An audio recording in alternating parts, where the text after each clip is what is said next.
Okay, we're live. Welcome to the Legislative Committee on Administrative Rules meeting for November 16th. Welcome, everybody. And first order of business is to go around the table and do introductions, although I think most of you probably know us all by now. Anthea Dexter-Cooper from the Office of Legislative Counsel. And Mark Higley, representative of the Orleans-Lamoille District. Chris Bray from Bristol, representing the Addison Senate District. Bill. Representative Carol Odie. I represent the far north end of Burlington. Good morning. Good morning, Senator Dave Weeks, representing Rutland County. Representative Seth Bongartz, Arlington, Manchester, Sandgate, and Carson. Jenny Lyons, Senator representing Chittenden Southeast. Mark McDonald, representing Orange County. Trevor Squirrel, representative for Underhill and Jericho. And over here, Lindsay Schreier, Legislative Operations. Charlene Duvall, community assistant. okay.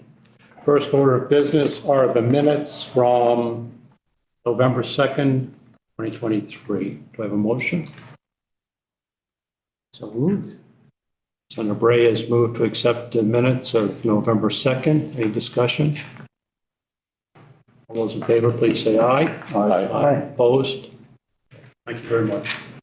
The first rule up is 23P24, Agency of Human Services, HPE rule, general provisions and definitions. There are 7 parts, I believe, to this, 7 different rules as part of this process. And I have a number of folks listed here. Robin Chapman, Linda McLemore, Daniel Foucault, and Adeline Tremolo. I don't know who's going to take the lead on this. Yes. Thank you, Chairman Squirrel. This is Robin Chapman, and I'm going to be the lead presenter this morning. Okay, so is there a plan here? Are you wanting to present all 7 pieces? And then we'll take votes on each one of them when you're done with the whole package, if you will. Or would you like us to listen to each section or each rule separately and then take a vote? So it's really up to you how you'd like us to proceed. Okay, great. Thank you for asking. And yes, my goal is to present all 7 together. And, address questions as they come up within each part. Okay, thanks. Yep. Would you like me to get started? Yes, please. Okay, great. Okay, thank you again, Chairman. And thank you to the committee members. I am Robin Chapman. I'm a staff attorney with the Agency of Human Services within the Department of Vermont Health Access. Also here on behalf of the agency and identified in the agenda, as you noted, Chairman, is Addie Strumolo, who is the Deputy Commissioner for the department, Linda McLemore, another staff attorney with the agency, and Danny Fiacco, a policy analyst with the agency. I'll be doing the presenting on behalf of the agency, and my colleagues that I've identified have made themselves available, with your permission, to answer any questions if I get stuck. Ashley Berliner is usually the face of this rulemaking and usually presents at LCAR, but she was not available this morning, so you got me. Thank you again to the committee for taking time today to review the agency's health benefits and eligibility rule. As the name indicates, this rule sets out the requirements for Medicaid eligibility enrollment, which includes Dr. Dinosaur, as well as for qualified health plan insurance coverage through Vermont Health Connect. We've been before this committee many times before.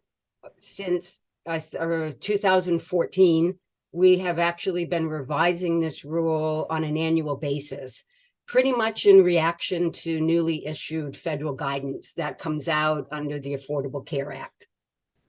And as already has been noted, the rule, although it's one big rule, it is divided into 8 separate parts. This morning, and this rulemaking required us to touch 7 of those parts. So what you have before you are parts 1 through 5, plus 7 and 8.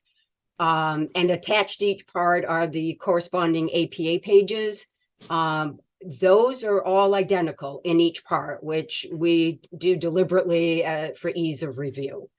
And as already noted, I am going to just speak about the whole thing, all 7 parts at once. I'm going to just start with a summary of how we got here today. This all started back in the beginning of the summer. We pre-filed the proposed rule with LCAR on July 20th and went before that committee on August 14th with a review of the rule, some useful feedback, and then approval. We then filed the proposed rule with the Secretary of State on August 30. We had a public hearing on October 6th, and no one attended that. And our deadline for public comment was October 13, and we didn't get any. So and then, you know, as a result of that, we then filed the proposed rule with the Secretary of State and with this committee on October 23rd. This rulemaking is necessary, which is pretty typical each year, because we need to comply with new federal laws. We need to comply with new state laws. We need to comply with new guidance. We also use the opportunity every year to take a look at some technical corrections, maybe make things clearer, fix some things that we didn't quite say correctly. And this year we actually did some cleanup, getting rid of a number of obsolete footnotes, obsolete cross-references, things like that. Substantively, there's a few things that we wanted to call out today. One of the things that are happening substantively in this rule is we are implementing a 12-month continuous eligibility requirement for children on Medicaid. And that is coming out of a federal mandate under the Consolidated Appropriations Act of 2023 and must be in effect on January 1 of 2024. So that's part of the time sensitivity of getting this rule across the finish line. Other things that are substantive changes is we are codifying a rule that has a requirement of finding an individual ineligible for subsidies for qualified health plans if they didn't reconcile their tax credits for 2 consecutive years. We also are codifying a rule that allows us to accept self-attestation of income from individuals looking for QHP subsidies if we have no available data source regarding that information, a way to make it more efficient for individuals. And then finally, the last substantive change that I would like to call out is we are also codifying 2 new exclusions for income and resources for purposes of our Medicaid enrollees that come in through being age blind and disabled. And the last thing to note for purposes of what's in front of you is we did make some changes between the proposed rule and the final proposed rule. We did some clarification of text to better align with the wording in federal law. And then we received some guidance from the federal government after the proposed filing that we felt was important to put into the rule. So those were additions after the proposed rule and are highlighted in gray for ease of reviewing them. To speak a little bit about economic impact, that is obviously part of the analysis and our evaluation. And we do anticipate one of our proposed revisions having a fiscal impact to the state at approximately 2.8 million annually. And that is the rule that requires the 12-month continuous eligibility for children. And that, as I said already, is a federal mandate. So that is where we see some financial impact to the state. And then just as a final point, which has always been important to us, is we continue to engage the public in our rulemaking efforts. And this time around was no different. We took these proposed rules in front of the Medicaid and Exchange Advisory Committee back prior to filing. And then our agency has a database called the Global Commitment Register. And anyone can subscribe to that. And these rules were shared through that database, and information was provided for anyone who was interested. And pretty much that's it. I thank you for that. If this does get approved, we would be moving to file the adopted rules in December and hoping for a January 1 effective date. So thank you, and happy to take questions. I have one quick question before I open up to committee members. The $2.8 million in FY24, I assume that is in the budget and was in this last passed budget, correct?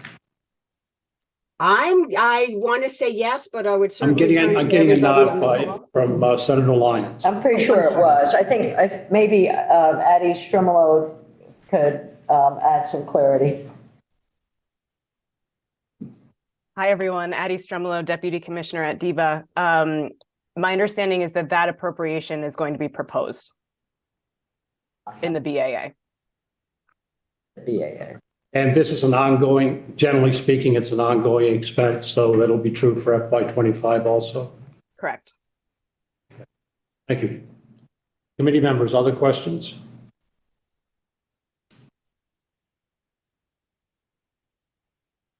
Seeing none, I think we'll work through the different parts and ask for motions and vote on them. Great, thank you. Senator Lyons. So I would move approval of 22P24 related to health benefits eligibility and enrollment. And I will not give the parts, it's part 1. And with any proposed technical corrections that have been made. We're doing them one at a time, is that accurate? I think you should do them one at a time. Okay, all right. Any discussion? We have a motion to approve. I'm sorry, Senator Weeks. Your point about the 2 point whatever million in this year's expectation for this year's into the going into the BAA, how does that mechanism work where we kind of tie the hands of, we kind of like, we're tying the hands of the budget, the BAA budget, in advance of the BAA budget even being developed? It seems like a kind of cart before the horse. Can you, someone explain the process? Well, I would say the fact that they've identified that that's a need because of the rulemaking doesn't mean that we're going to necessarily approve it. It still goes through the appropriation It's not a process. commitment, it's a request. They can't appropriate money. Only we can. Right. That's why I thought. It's just a statement that it's going to be a federal requirement, so I don't know where we're going with that. But we committees of jurisdiction appropriations will make that decision. Yeah. Very good. And then the other question that I would actually direct toward the deputy commissioner is how much of the 2.4 million are state dollars and how much are federal dollars? What is the match there? So that might help. That is a great question. I'm going to have to look that up while we talk, unless Danny knows offhand. But I'm happy to take that back. Okay, that'd be helpful. That's actually something we'll have to debate during the BAA and appropriations process, but it might be helpful for us to understand that here. This is Danny Fiacco. I'm policy analyst with DEVA. I believe that it's our regular FMAP that we're receiving, and it will depend on the income of the children in question as well, because we do receive an enhanced FMAP for certain income percentages for kids that would fall for our CHIP FMAP. But we will have to I think we should. Understanding what she's saying. It has to do with that. Yeah, okay. So there will be a match. Yeah. Maybe someone can send a note to our committee assistant and we can just distribute that just for informational purposes. Obviously, this will be discussed in the two appropriations committees. Any more discussion? Okay, all those in favor, please say aye. Aye. Opposed? Okay.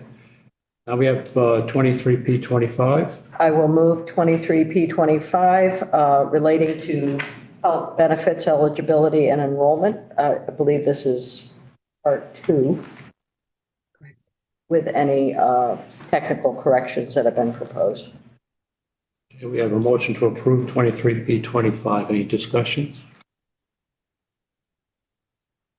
All those in favor, please say aye. Aye. Opposed? Okay, thank you.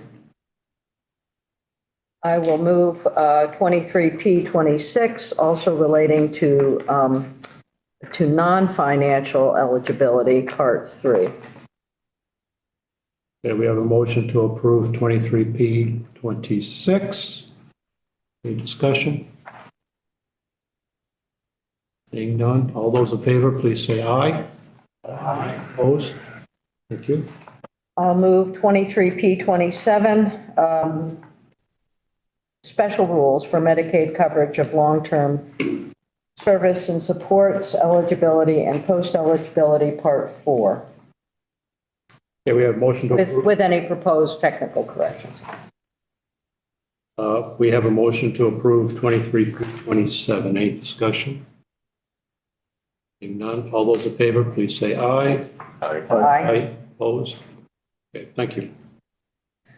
I'll move 23P28, financial methodologies for the health benefits and eligibility enrollment rule, part 5, with any technical corrections proposed. We have a motion to approve 23P28. All those in favor, please say aye. Aye. Opposed? Thank you. I'd like to move 23P29, the health benefits rule eligibility and enrollment procedures, part 7, with any technical corrections also proposed. We have a motion to approve 23P29. Any discussion? All those in favor, please say aye. Aye. Opposed? Thank you. I'll move 23P30, which is also related to the health benefits and eligibility, state fair hearings and expedited eligibility appendix, part 8, with any technical corrections proposed. We have a motion to approve 23P30. Any discussion? Seeing none, all those in favor, please say aye. Aye. Opposed? Okay, thank you. Thanks, everybody. Appreciate it. Thank you.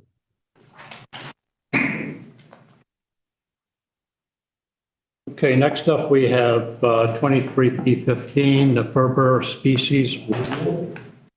I think the way we're going to proceed is the council department will have some remarks. The committee has received an updated rule, both annotated and plain copy.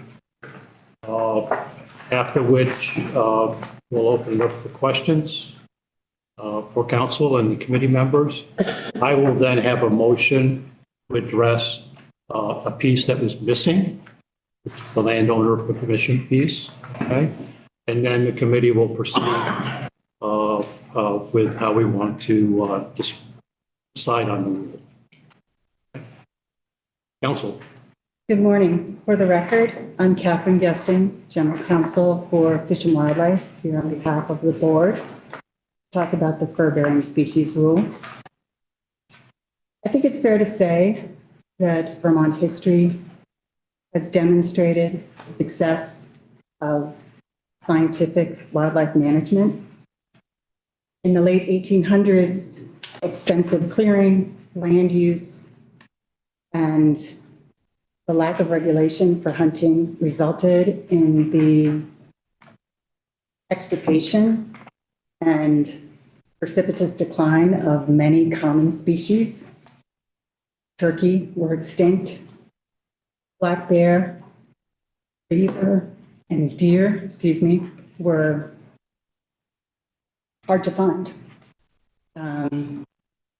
The legislature moved to pass laws to address some of those issues as early as 1866, and the department was created in 1904. And now we're really fortunate to have abundant wildlife in Vermont.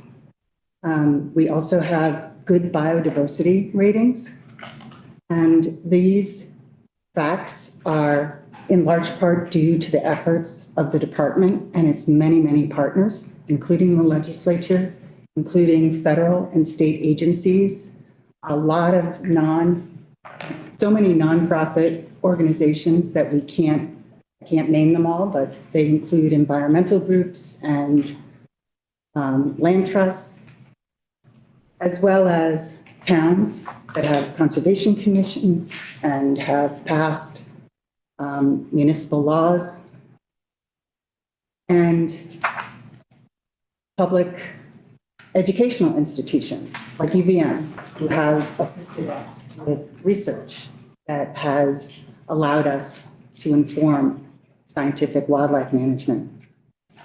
The world is changing fast, and I think Vermont is affected by that. We are at a critical point.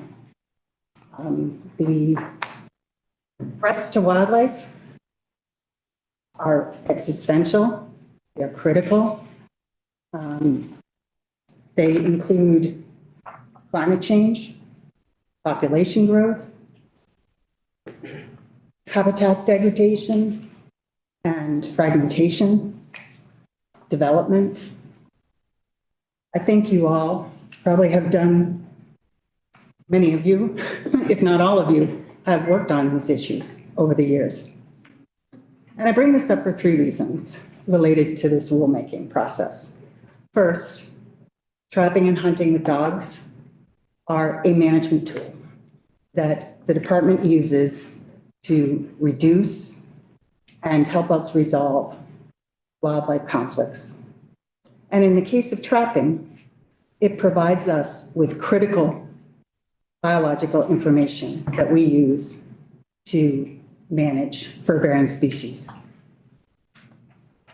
Second, if we are to be successful, we have to work with our partners to address existential threats. We're a small department.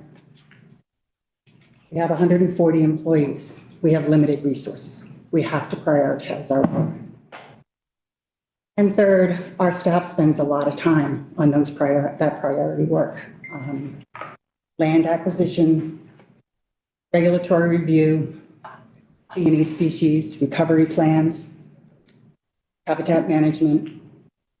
And it can sometimes be challenging for biologists to focus on issues that have so little effect on wildlife. And I'm talking about trapping and hunting here.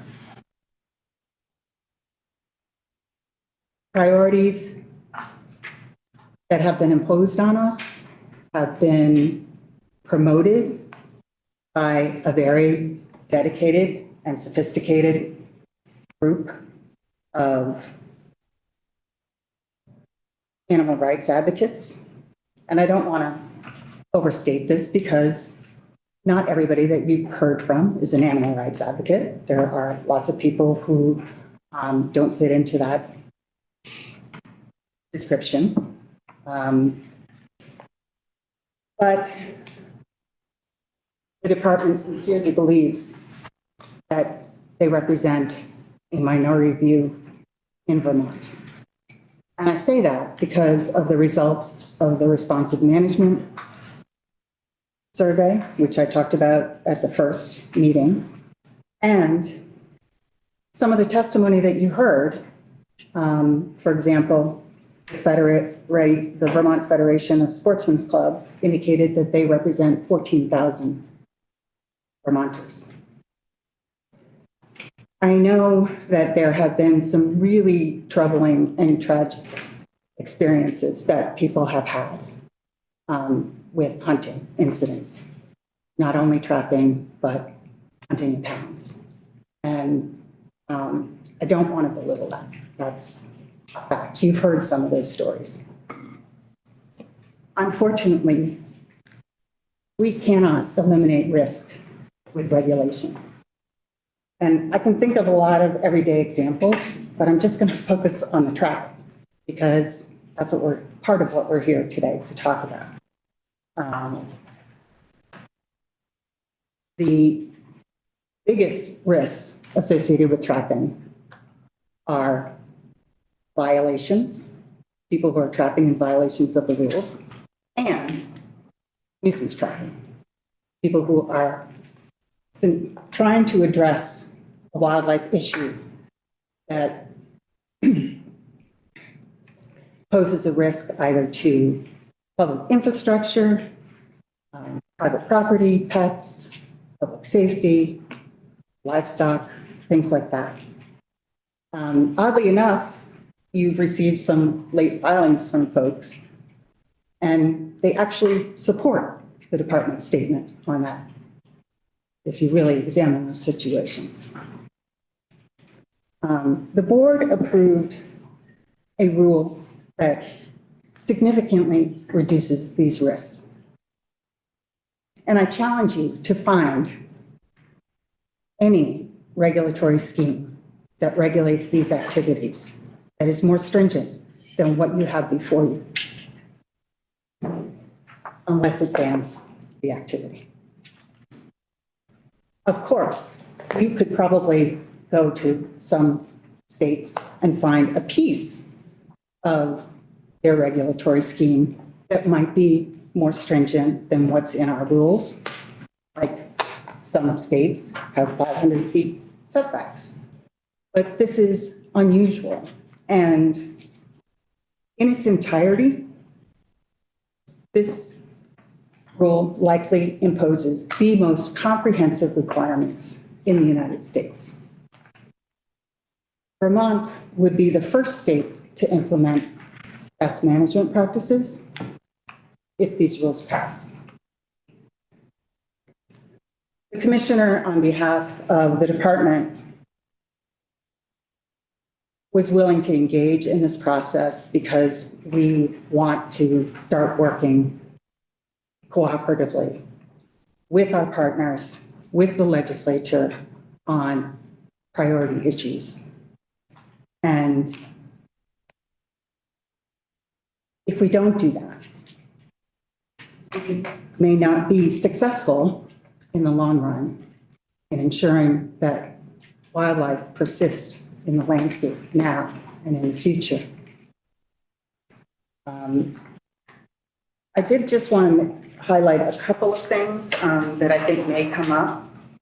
One was a question that Senator Lyons asked last time, and I'm not sure I answered it as well as I could have.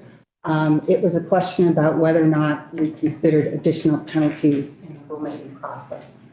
And all of the Fish and Wildlife penalties are in statute, and the department itself doesn't have the authority to impose those.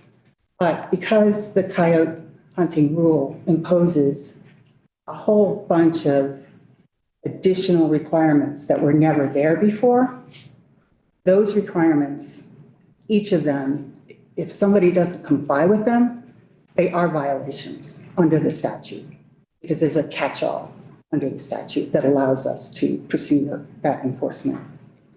The other thing that I wanted to talk a little bit about was the exemption for wildlife management areas. And I don't know if that's of concern to the committee, but when you look at some of the federal lands and the A&R lands, if you add all of those, all that acreage up, it's about 808,300 plus or minus acres.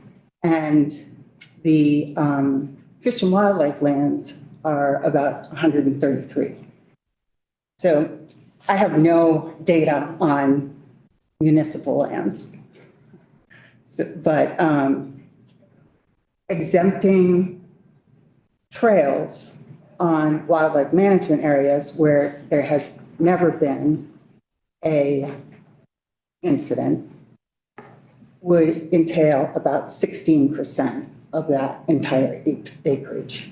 And the department is committed to notifying and putting up signage for people so that they know where setbacks apply and where they don't. And then we're also committed to imposing setbacks on those locations where it seems like it makes a lot of sense. Because we do have some trails that are popular hiking trails, although most of our lands are subject to kind of dispersed recreation. And with that, I'll leave it. And with your permission, I may call on some of the staff to answer questions if I get stuck. Sorry. All right, thank you, Catherine. And I do want to acknowledge, I don't think I know, the effort on the part of the department to collaborate with us and try to work through some of these challenges and issues. I think that's important. This has been a more lengthy process than what we normally have with our rulemaking, but not out of the ordinary necessarily. We certainly have issues that come before us that are complicated, I should say.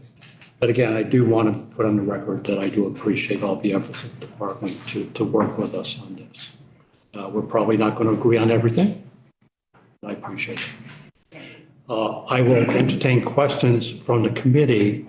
And then like I said, I wanted to offer a motion or ask for a motion to include a piece around landowner permission for folks with hounds going on property, right? And we'll do that after we have questions and answers. And then we'll take up the question about where the committee is going to go with the rule. Okay, thank you. So committee questions for Ivor? Yes. Thank you, Mr. Chair. Thank you, Catherine. Just listening to your presentation now and a little history, it does bring a question to mind for me in regards to, you had talked about how the trapping guidelines and hunting with hounds is quite a bit different than most other states and quite a bit different in what's currently in law here in Vermont. And I guess the question I have is, what is the department's efforts going to be in education for not only trappers and hounders, but even the general public when it comes to this signage issue and all that sort of stuff? Is there a concerted effort that's going to be put forward to try to educate the public as to all of these? Because there's quite a few changes here. Yes, we have a Hunter Digest, and that is a way for our outreach program to actually put our regulations into sort of plain language so that people can understand them. In addition, we're planning on putting signage at locations where we think people may understand them to be trails, so that people know where setbacks apply and where they don't.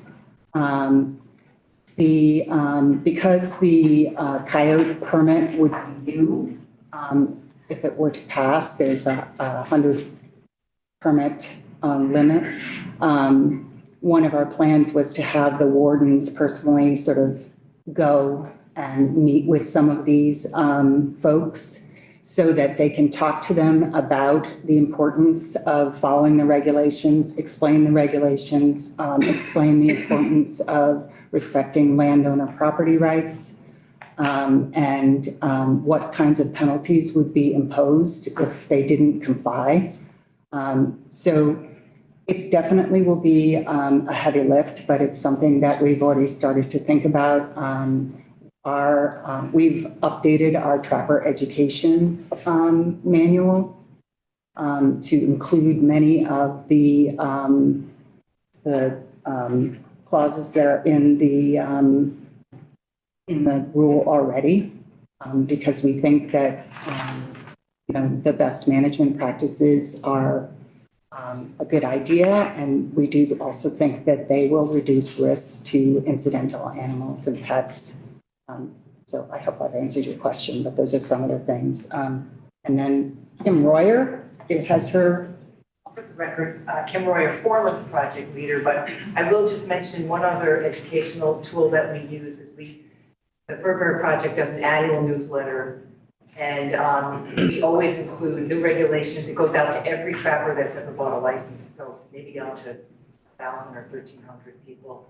And we put in projects that the department's working on, conservation projects, but also any kind of regulation changes. So each person will get that newsletter this year with all these changes and explanations. Thank you. Senator Weeks. Thank you, Mr. Chairman. If I could follow on to Senator Higley's question. Sorry, Representative Higley's question. Oh, I'm sorry. I promoted it. So it seems that I have no comment on that. the package that you've created on education is really more focused towards the hunters, which I get. And if you have trail signage, I think that's appropriate. But I think that would be problematic given the miles of trails that we have.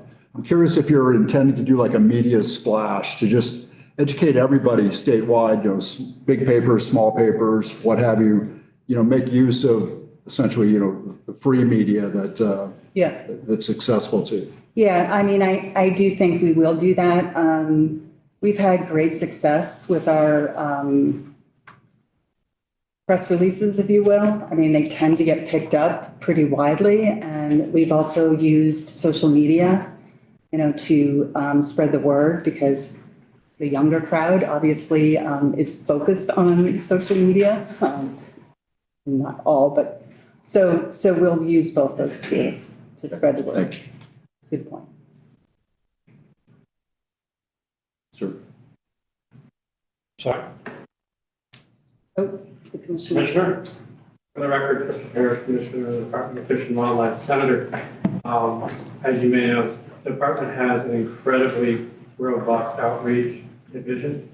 It's an entire division dedicated to all the publicity, and they've already begun working on this, and they will continue to, however this comes out, have strong outreach to all various outlets around the state, utilizing a number of different avenues. Social media is a big one. It gets watched by everybody and commented on quite frequently.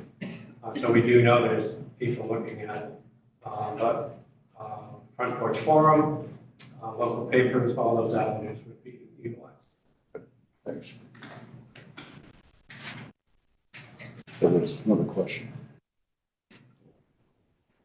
For the record, Bree Kirby, current Furbear project leader. We also have current plans to talk about how to release pets from traps and to help educate the public on where to expect traps. And so we plan on holding various meetings throughout the state to kind of help people gain that information as well.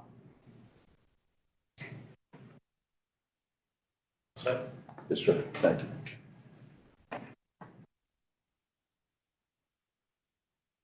Representative Higley. Mr. Chair, is this also time for comments as well, or just questions for the department? Let's just do questions right now. Okay. Is that okay? Yep. Representative Forde. Will there be information so that people who have their dogs in the woods who are not hunting will understand that they need to keep their dogs within 50 feet of the trail? Yes. We're in the process of compiling sort of a trail resource. I think I said before that there are certain kinds of trails that are really well publicized, like the Vermont Rail Trail and trails that are on the Green Mountain National Forest and state parks. And so we're going to compile that resource and post it as well as try to advertise it to the public. So, you're welcome. What's that? Senator Lyons? So I just want to say thank you for researching out the distinction between how dogs or hounds can track different species and types of animals. Will there be some educational pieces to that and helping folks train their dogs so they're going only after coyotes or only after other specific animals? Right, so, I mean, that in and of itself, that's a huge step. You indicated in your notes that training begins when they're pups. And so how is that happening for everyone? And how can we ensure that that's happening with all the trailers? That's a great question. And I do think that there are some hunters that are going to have to, either acquire other hunting dogs and retrain them. I also think that having the warden force go and talk to each permit application, each person who does a permit application, and give them some resources. I mean, we do know that there are some hunters out there who are really good at this kind of thing and have never had any incidents. And there are some that maybe are not so great, right? And they're going to be subject to enforcement.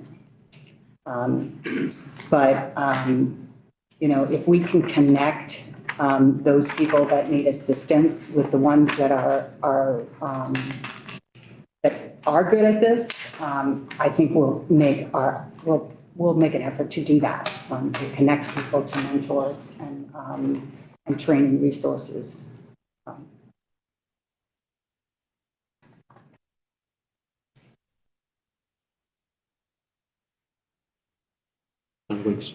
Thanks, sir.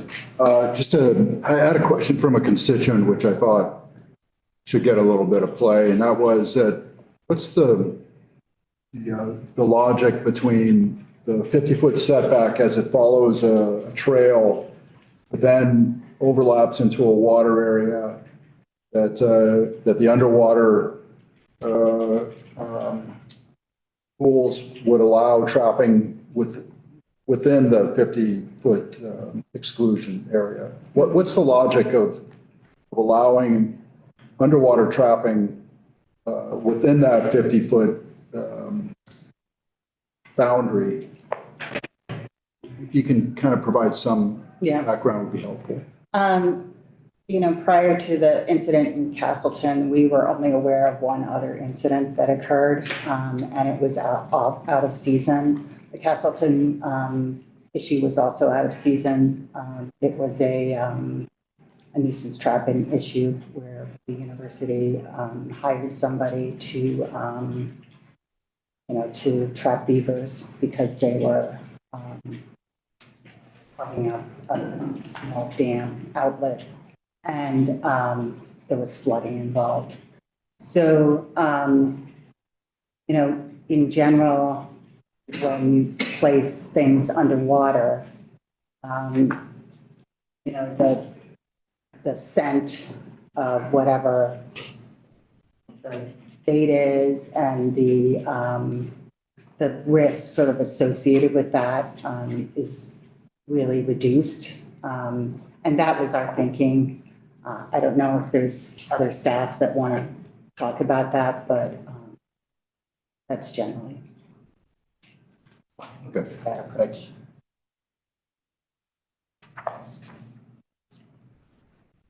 Any other questions? I know the Representative Higley has a comment to make, but we'll hold that for now. Okay, hearing no other questions, I do want to make that motion.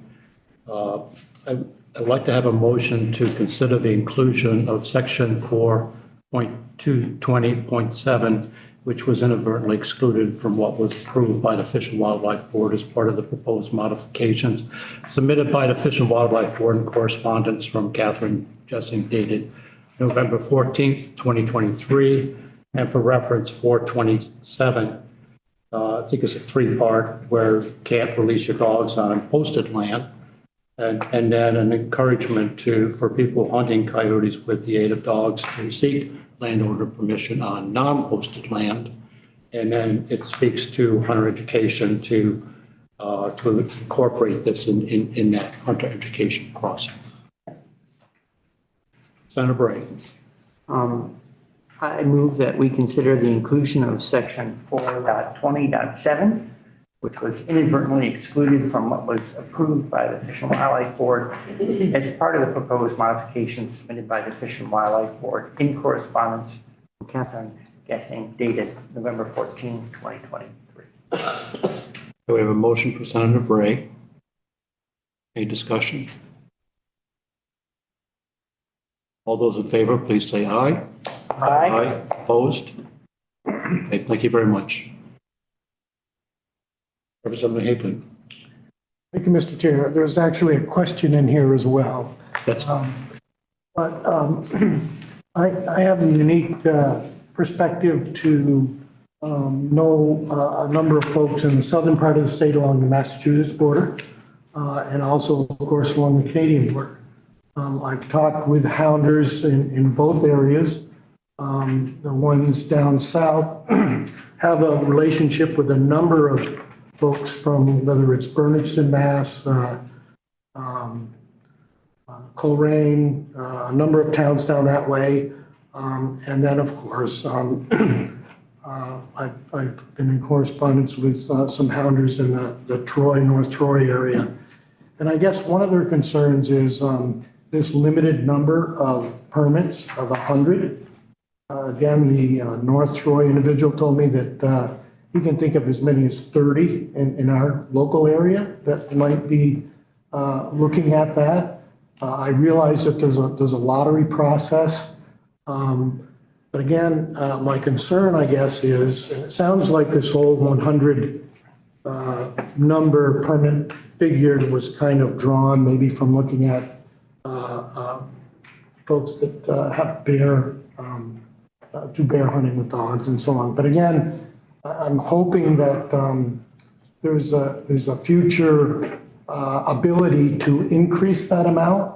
I know there's a sub-permittee issue as well, but again, I think with the investment and the time that a lot of these hounders put into their dogs and equipment and so on, I would hate to see that their opportunity not be there with that 100 number limit. And I did talk to you about this earlier, and I believe from what you had said, there is in the future the possibility of increasing that. Is that correct?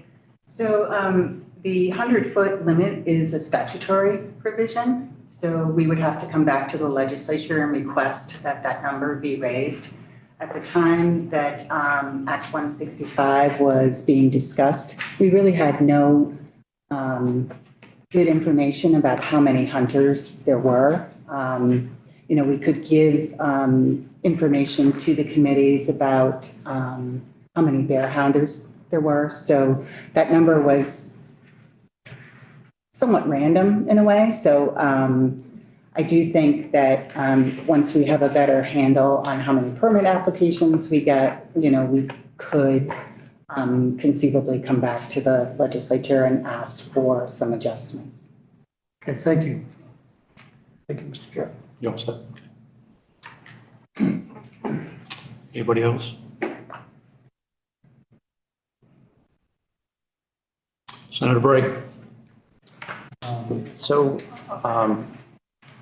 I too want to echo the thanks of the chair to all the participants, you know, in the committee, with the department during discussions now. And actually, there's been a working group and conversations going on around these topics for 2 years since we passed the bills. And I know that hundreds of people have been involved and interested. And I appreciate all the information and dedication people have brought to the conversation, and including, also really appreciate the civility of a lot of the discussion, even though there's been some fairly strongly opposed views.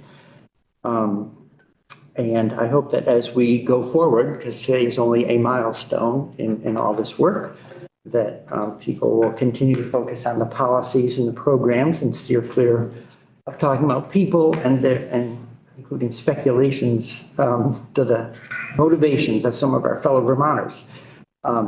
As you alluded to, I sense that we really do need everyone involved to achieve the best possible outcomes, and there is still a lot of work to be done after today. Even so, as a chair of the committee where the bills passed that led to the rulemaking that we're looking at today, when I review the rule, I see areas in which the rule succeeds and other areas where I think it fails to meet legislative intent. And I would like to offer a motion to reflect this split assessment. So more formally, Mr. Chair, I move that we approve Rule 23P15 10 VSA Appendix 44 fur-bearing species with proposed modifications submitted by the Fish and Wildlife Board in correspondence from Catherine Gessing dated November 14, 2023, and except in the case of a portion otherwise objected to. Okay, we have a motion on Senator Bray. Discussion. Representative Higley. Yeah, I just need clarification as to your last statement there. Sure. So I, as I just mentioned prior to the motion, I think there's some specific elements that, to the best of my assessment, fail to meet legislative intent. So I'm moving that we approve the rule overall, and then visit any kind of objections that any member of the committee might want to raise. I myself have two in mind. And again, those objections would go back to the committee's jurisdiction. Is that what you're saying? Well, I'm going to turn to our lawyer to explain how the objections flow through the rulemaking. So thank you, Senator Bray, thank you, Representative Higley. So under the APA, LCAR can object to a rule or a portion of a rule. And so what Senator Bray's motion is doing is setting up to say, overall, we approve the rule, except there might be portions of the rule that are otherwise objected to. If the motions for those objections, if they're made and they carry by a majority of the members of LCAR, they're all present, so it's a majority of you that are here, then the adopting agency here, the Fish and Wildlife Board, needs to respond within 14 days. And then after that 14-day window, LCAR is in a position where it can either withdraw the objection, modify the objection, or move to file the objection in certified form with the Secretary of State's office. And if the objection is certified, then it basically attaches a blemish to the rule. And if in the future the rule is adopted, it doesn't prevent the board from adopting the rule. They don't have to make any changes in response to the objection or the certified objection.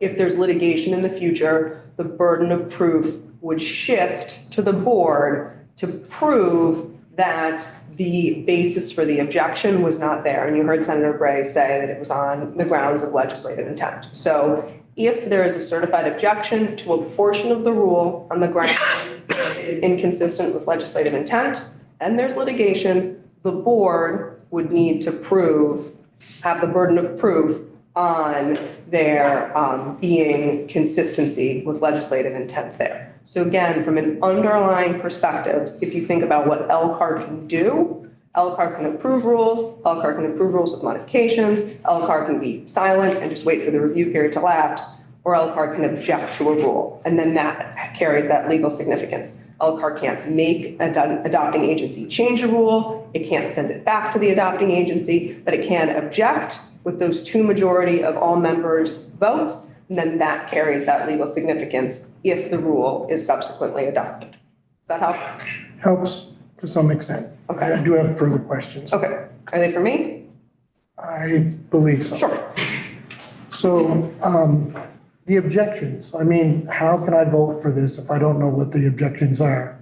And are the objections ones that have been currently outlined and addressed by the department? Yes. We just, And then to go further, maybe Anthea, for you is, again, how does this play? And I think you and I talked a little bit about the court process, but moratorium, if this particular iteration of the rule is going to be voted on, approved, how would that affect the moratorium? That is such a good question. So under Act 165 in Section 2, and Michael O'Grady's here and he can chime in if I miss anything, there is a moratorium in Section 2, subsection A. A person shall not pursue coyote with the aid of dogs, either for the training of dogs or for the taking of coyote, except that a person may pursue coyote with the aid of dogs, and then there are some instances when they can. And then subsection B says, this section, that moratorium, shall be repealed or the moratorium lifted on the effective date of the Fish and Wildlife Board rules required by Section 3 of this Act. So it's the effective date of the rules as required by Section 3, and that's significant, lifting the moratorium. Section 3 establishes some minimums for what the rule needs to do. So Section 3, subsection B says, the Fish and Wildlife Board shall adopt a rule regarding the pursuit of coyote with the aid of dogs, either for the training of dogs or for the taking of coyote. The rule shall include at least, so that minimum, the following provisions. So I think it is arguable that if the rule is adopted and becomes effective and it doesn't meet the at least those following provisions, then the moratorium is not lifted because Section 3B, and then there are a number of those minimums, have not been met. However, it is speculative of me to know what the motion to object might be and if it would be on one of those subdivision minimums in what the rule needs to provide for. Thank you. That helps me immensely. And I will not be supporting this motion because I believe that the concerns have been addressed by the department. And I believe it is unfortunate that this moratorium should not be lifted at its earliest possible point, especially with my feelings that at some points, I think the board has gone overboard with some of the requirements, or whether it's trapping or hounding. So again, I will not be supporting this motion. Other committee members? Senator Bray? yeah, thank you, Representative Higley. We sit next to each other for a reason, I think, sometimes. The motion is designed to approve the rule overall and recognizes the very work you're talking about, and for which I was expressing appreciation on the part of the department, for the department's work and for many other people's work. And that said, there are instances of provisions in the rule that, in my best judgment, don't meet legislative intent. So I'm trying to offer a motion that allows us to recognize portions that should move forward and then identify elements that, in my assessment, we merit objection.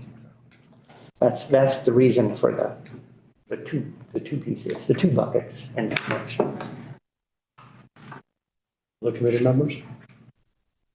Okay, we have the motion from Senator Bray. All those in favor, please say aye. Raise your hand so we can. Aye. Those opposed? Thank you. Motion passes. Mr. Chair, maybe because I just spoke about two objections, to be plain about it, I'd like to make another motion. Okay. And these are things we have discussed. So I move that we object to portion 4.15, trapping setbacks, that accepts from the setback requirements traps set in the water or under ice on the ground that is contrary to the intent of the General Assembly to exempt traps set in the water or under ice from setback requirements.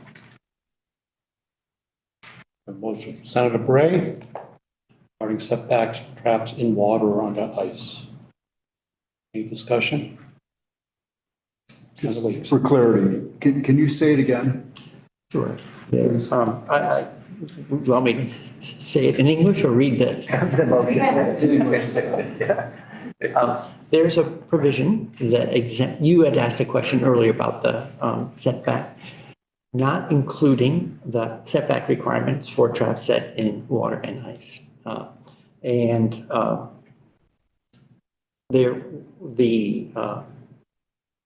There's the rulemaking requested didn't specify or call for any such exemptions that it was.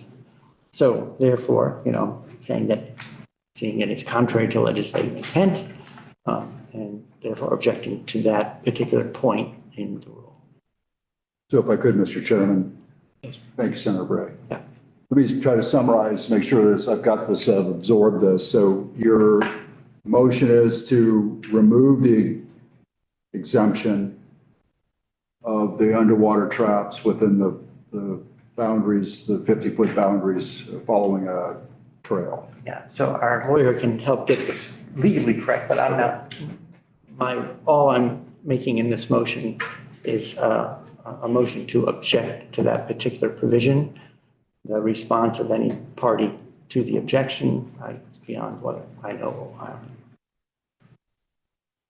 So if you move to object, the majority vote of LCAR, and then it's certified, there would be that sort of blemish on just the portion of section 415 on trapping setbacks related to accepting from, and this exactly goes to your question from earlier, accepting from the setbacks, the traps underwater and ice. So if you look at the language of section 415, no foothold traps or body gripping traps shall be set on or within 50 feet of the traveled portion of, and it lists the places that it applies to, unless set in the water or under ice. And that phrasing, unless set in the water or under ice, is in both 415A and 415B. So Senator Bray has objected to that small portion of section 415 in both A and B, the unless set in the water or under ice.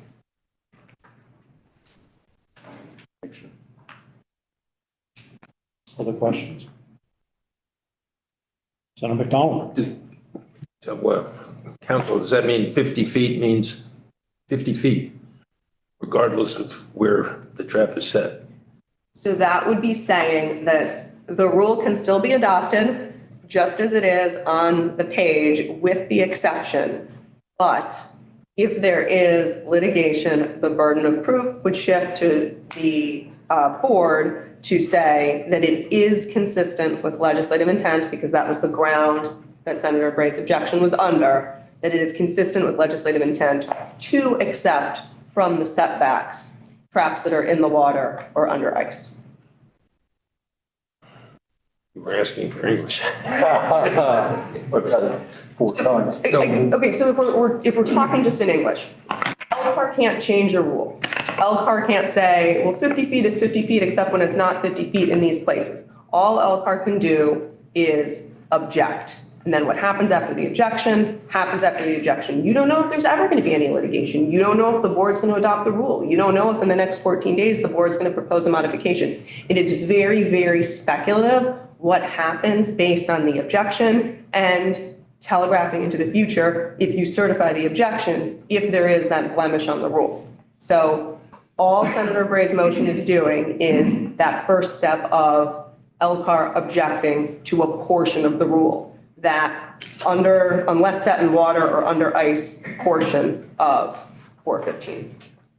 Is that closer to English? You can say no. It's closer. The questions? Okay, we have a motion and Senator Bray regarding setbacks for traps in water under ice. All those in favor, please say aye. Raise your hand. Aye. Those opposed? Okay, thank you very much. Mr. Chair, if I may. Senator Bray. I'd like to offer a second motion specifying another grounds for objection. So I move that we object to section 3.6, definition of control of dogs, and 4.20, taking coyote with 8 of dogs, on the ground it is contrary to the intent of the General Assembly to allow the taking of coyote with 8 of dogs unless there is a required means of controlling dogs that sufficiently minimizes the risk that dogs pursuing coyote will enter onto land that is posted against hunting, enter onto land where pursuit of coyote with dogs is not authorized, harass or harm people or domestic animals, and cause other unintentional damages to property, to people or property. Okay, we have a motion from Senator Bray. Any discussion?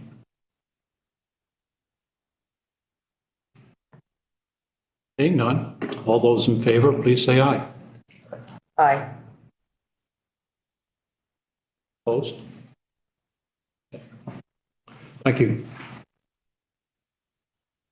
Mr. Chair, Representative Bongartz. I have 2 objections I would like to bring. What's yours? The first one is I move that we have section 3.20,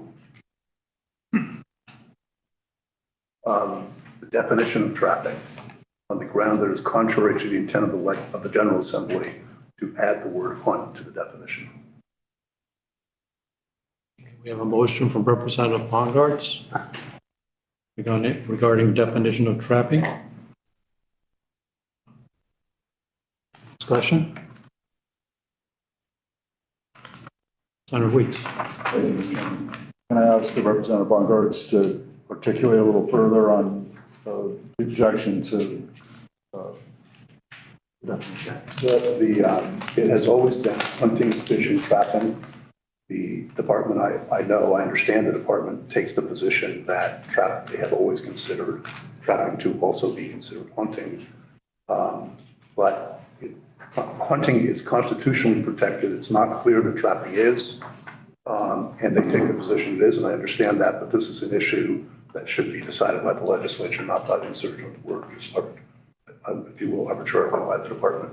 It's nothing that's called for in the legislation. It doesn't do a thing to help anybody understand what the rules are when you trap, and I believe it's simply contrary to the legislative intent.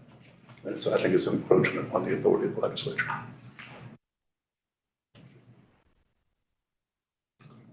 Other questions? Okay, on the motion from Representative Bongartz, all those in favor, please say aye. Aye.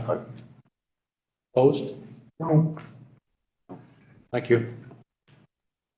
You got a second one? I have a second.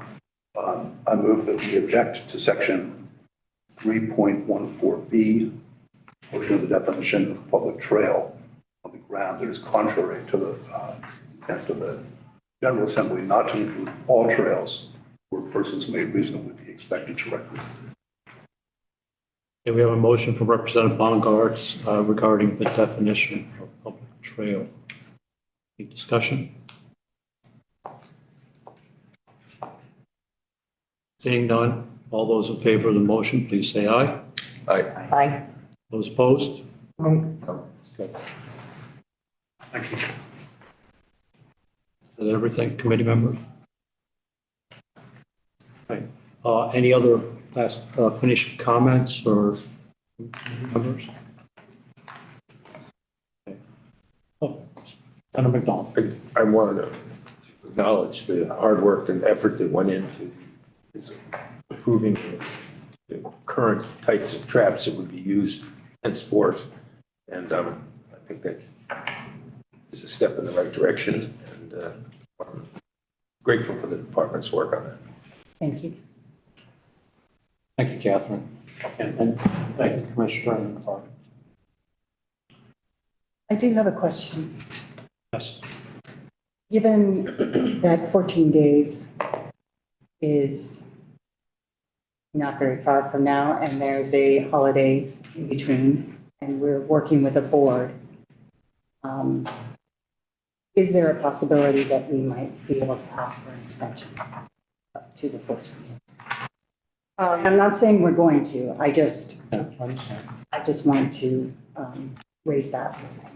Okay, so under the APA, section 842A2, the agency shall, within 14 days after receiving notice of the objection, respond in writing to the committee and send a copy to the Secretary of State. In its response, the agency may include revisions to the proposed rule or filing documents that seek to cure defects noted by the committee.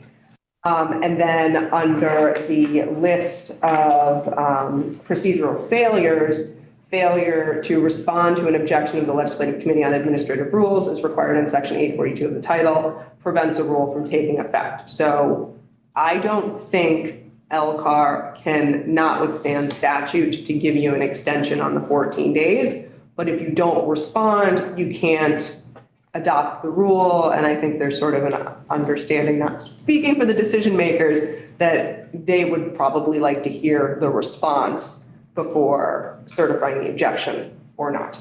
I will say that if you don't respond at all, you can't adopt the rule. So it sort of has like a self-affecting penalty of, if you don't respond, whether it's within the 14 days it's required in statute or at all, can't move forward to the next steps of the rule. Thank you. Yeah. And I, if I may speak for the committee, I think we want to see a response. We don't want to preempt that response. Okay. Thank you. I don't know which one of you was first. I think Representative Bodie was. I think I heard you say when you were reading, after they receive notice, do we have to send notice right today? So what's going to happen, and this is the sort of pattern that has been followed in the past when LCAR has objected to a rule, is I, on behalf of the committee, as your committee counsel, will send a letter to Catherine. It will go out today that gives those 4 objections. So if you didn't write them down, it will include the sections and the grounds upon which it was objected to. And that will start the 14 days. That'll be noticed. If any of those objections are subsequently certified, the way that it's done historically is the chair of LCAR will send a letter notifying the Secretary of State of the motion to file the objections in certified form. So notice will go out today. It doesn't need to be a letter that the committee sees again. It will be completely consistent with what was voted on just now. All of you will be CC'd on the letter. Part of that is just to be like expeditious in giving them the notice of the 14 days. And you'll all see that, and then you'll be in a position to have a response from the board before you make your next decisions. Withdraw the objection, modify the objection, or certify the objection. Can you notice to give them more time? I could, but I don't know when you would want me to do it. If you told me to send it out later, that they don't have the nice, tidy in writing, these are the grounds that it was objected to, Catherine's probably gonna have to go back and look at, rewatch the video. I think it might just be easier if they had it in writing sooner rather than later. But if you direct me to slow roll it, I don't see why I couldn't do that. We'll work through it. Thank you, Mr. Chair. I certainly don't object to looking forward to a response, and I think that's certainly appropriate. But I would also like to interject that I believe that the board already has responded to each one of these modifications. I would say that the response does not need to be different than that, but under statute, they are required to respond. And it's not you saying you can't move forward with adoption unless you respond. It's the APA saying that they can't move forward with it. I'm just making a statement that I believe that the board has already responded. Senator Bray. So, and it basically raised the question earlier, we had a little informal discussion about it, and I think the committee's tried to be very careful to be explicit and speak ahead about concerns, et cetera, and communicate them. So I don't know what the right timing for this conversation is, but it's my understanding that the objection that has been approved by the board related to control of dogs would mean that the moratorium would not be lifted. And so I know that's a conversation, as I understand it, for a future meeting, but I didn't want anyone to feel surprised by My raising the question, he raised the question as well. Council to help us out. Yes. I just want to, since we're always talking about what LCAR does and does not have the authority to do, there's nothing in Act 165 and there's nothing in the APA that says LCAR, you 8, acting collectively can say the moratorium hasn't been lifted. I think it is arguable based on the grounds of one of the objections that it's inconsistent with legislative intent for the definition of control of dogs that's in the rule as currently proposed by the board fails to meet that legislative intent. I also think it is arguable, and someone probably would make this argument, that even if it's not consistent with legislative intent, it is a definition of control of dogs that minimizes the 4 items that need to be minimized. I am really glad that I don't need to say one way or the other, but I think it is arguable either way.